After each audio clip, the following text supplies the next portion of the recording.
Hello বন্ধুরা, welcome back to my channel. কেমন আছেন সবাই? আশা করি সবাই ভালো আছেন। আজকে চলে এসেছি আন্ডা ইয়াকনি পোলাও রেসিপি নিয়ে। যখন কোনো রান্না করতে ইচ্ছে করবে না, তখন এই চটজলদি ইয়াকনি পোলাও বানিয়ে খেতে পারেন।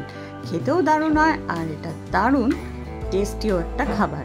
প্রথমে আমি 1 কাপ দেরাদুন রাইস আগে থেকে এই 10 মিনিট আগে ভিজিয়ে রেখেছিলাম জলে। তারপর সেটাকে জল ঝারিয়ে নিয়ে জল ঝাড়াতে রেখে দিয়েছি। আর এর মধ্যে আমি স্টার্ট করে দিচ্ছি রান্নাটা। তার জন্য কড়াইতে 2 টেবিল চামচ সাদা তেল নিয়ে তাতে আমি ডিমগুলো আগে থেকে সেদ্ধ করে রেখেছিলাম 4টে ডিম। সেই 4টে ডিম আমি লাল লাল করে ভেজে নিচ্ছি। একটা কথা বলে রাখছি, আমি এখানে হাঁসের ডিম ব্যবহার করছি, আপনারা চাইলে এর বদলে মুরগির ডিম ব্যবহার করতে পারেন। ডিমগুলো লাল লাল করে ভাজা হয়ে গেছে। এবার ওই তেলেই আমি বেরেস্তা ভাজবো। তার জন্য আমি 2টো মিডিয়াম সাইজের পেঁয়াজ ভাজার জন্য দিয়ে দিচ্ছি। আচ্ছা, এর থেকে বেশি তেলও আপনারা বেরেস্তাটা ভাজতে পারেন, কিন্তু আমি এখানে বেশি তেল ইউজ করছি না। তাই আমি যেটুকুনি তেল ছিল অবশিষ্ট ডিম ভাজার পর সেই তেলেই কিন্তু বেরেস্তাটা ভাজছি। ভালো করে লাল লাল করে ভেজে নিতে হবে। এর থেকে বেশি লাল লাল করেও আপনারা ভাজতে পারেন। আমি এর থেকে বেশি আর লাল লাল করে ভাজছি না।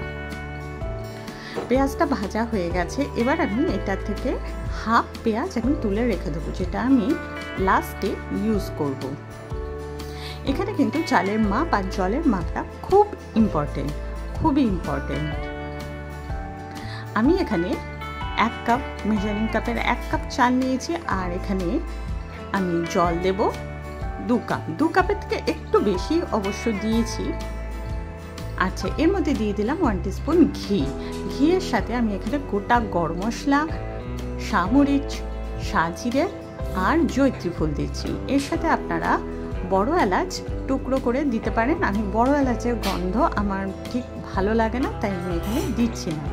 তার সাথে 2টো তেজপাতা চিড়ে দিয়ে দিচ্ছি। গোটা গরম মশলা, সাজিরে, সামরিচ আর তেজপাতাটা ভাজার পর গ্যাসের আঁচটাকে বন্ধ করে দিয়ে দিতে হবে ফ্যাটানো টক দই। 2 টেবিল চামচ ফ্যাটানো টক দই আমি এখানে দিচ্ছি। অবশ্যই ভালো করে ফেটিয়ে নেবেন। আমিও ভালো করে ফেটিয়ে নিয়েছিলাম, গ্যাস আঁচ বন্ধও করে দিয়েছিলাম, তাও জানি না টক দইটা ফেটে গেছিলো। যাই হোক, আপনারা কিন্তু ভালো করে টক দইটা ফেটিয়ে নেবেন, নয়তো কিন্তু টক দই ফেটে যেতে পারে।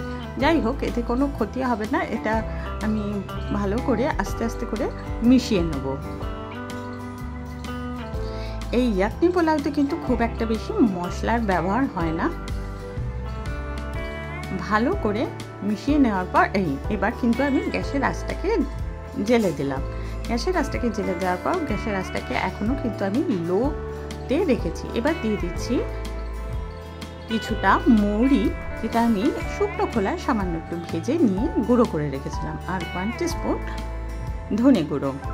ব্যাস, আর কিন্তু খুব একটা বেশি মশলা লাগবে না এখানে।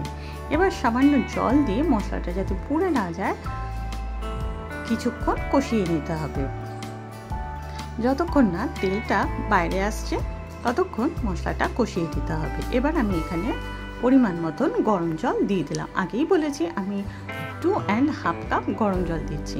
আমি এখানে 2.5 কাপ দিচ্ছি এই কারণে চালটা বুঝে দেবে। আমি এখানে দেরাদুন রাইসটা ব্যবহার করেছি ঠিকই, কিন্তু সেটা একটু পুরনো রাইস, সেই জন্য আমি 2.5 কাপ দিয়েছি। এবার চালটা দিয়ে দিলাম। জলটা ভালো করে ফুটে উঠেছে। এবার আমি এখানে দিয়ে দেবো আন্দাজ মতো নুন। নুনটা বুঝে দেবেন।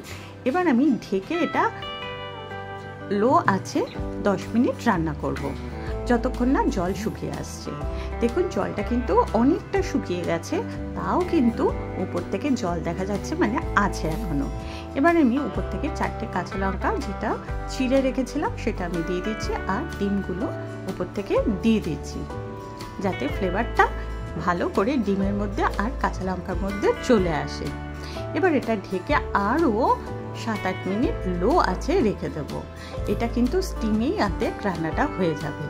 দেখুন, হয়ে গেছে। এবার উপর থেকে গরম মশলা গুঁড়ো, সামান্য একটু গরম মশলা গুঁড়ো ছড়িয়ে দিচ্ছি, কারণ গোটা গরম মশলা অলরেডি আমি ফোড়ন দিয়েছি, তাই গরম মশলা গুঁড়ো কিন্তু বেশি লাগবে না। দেখুন, একেবারে ঝরঝরে পোলাও, ইয়াকনি পোলাও কিন্তু হয়ে গেছে।